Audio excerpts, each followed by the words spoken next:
سے پہلا ہمارا ان سے یہ سوال ہے کہ آپ یہ بتائیں کہ یہ جو تم نے استعانت کی طریق تقسیم کاری کی ہے، یہ تقسیم کاری تم نے کی ہے یا شریعت نے کی ہے؟ کیا اللہ تبارک و تعالیٰ نے استعانت کی یہ دو قسمیں بنائی کہ تم اس میں سے یہ کہتے ہو مافوق الاسباب تو استعانت جائز ہی نہیں ہے اور محتاط الاسباب جائز ہے؟ تو کیا یہ تقسیم اللہ نے کی؟ جواب نہیں، اللہ نے نہیں کی۔ پھر ہم ان سے یہ پوچھتے ہیں آپ یہ بتائیں جب اللہ نے نہیں کی، کیا یہ نبی کریم علیہ السلام کی ذات نے کی ہے؟ یہ تقسیم انہوں نے بتائی ہے؟ تو جواب یہاں پر بھی نہیں میں۔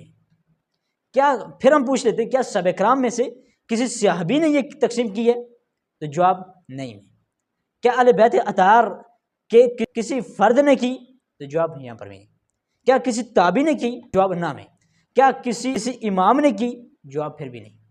کیا جمہور امت کا یہی موقف ہے، یہی تقسیم پر وہ راضی ہیں کہ ما تحت الاسباب ما فوق الاسباب یہ استعانت کی دو قسمیں؟ جواب نہیں میں۔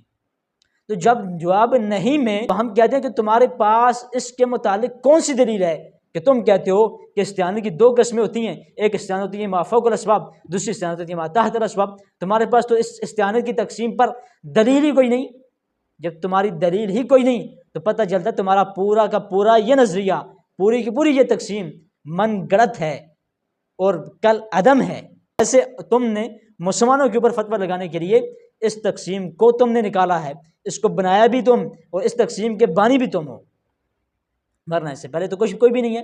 صحابہ کرام محتاط الاسباب بھی مدد مانگتے رہے، ما فوق الاسباب بھی مدد چاہتے رہے، اور تم نے یہ تقسیم بنا کر صحابہ کرام پر بھی تم نے فتوے جڑ دیے، اہل بیت اطہار رضوان اللہ علیہم اجمعین پر بھی تم نے فتوے لگا دیے۔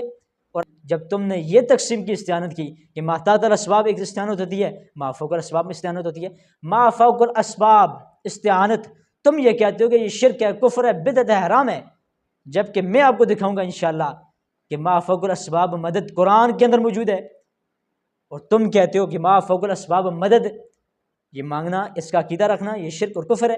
بہرحال ہمارا یہاں پر ایک ان سے یہ سوال ہے، یہ اعتراض ہے، اس اعتراض کا ہمیں جواب چاہیے ان کی طرف سے کہ کوئی بھی ان لوگوں کا ماننے والا جو یہ کہتا ہے کہ استعانت اللہ کے علاوہ کسی بھی ولی سے، کسی بھی نبی سے، کسی بھی صحابی سے، جو لوگ یہ کہتے ہیں کہ مدد مانگنا حرام ہے، شرک ہے، بدعت ہے، ہمارا ان سے یہ سوال ہے کہ جو تم نے یہ تقسیم کی ہے استعانت ما فوق الاسباب، استعانت محتاط الاسباب، یہ تقسیم کہاں سے ہوئی؟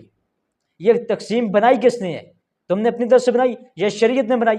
شریعت نے تو بنائی نہیں، جب شریعت نے نہیں بنائی تم نے اپنی طرف سے بنائی، ہم پوچھتے تم نے اپنی طرف سے کیوں بنائی ہے؟ آخر تم تو جواب دے ہو نا کہ کوئی بندہ اٹھے اور شریعت کی اپنی من مانی تشریعات کر لے تو عالم یا علم والا تو اس چیز کو برداشت نہیں کرتا، وہ تو اس پر اعتراض کر سکتا ہے، اعتراض کر کے وہ حق بجانب ہے۔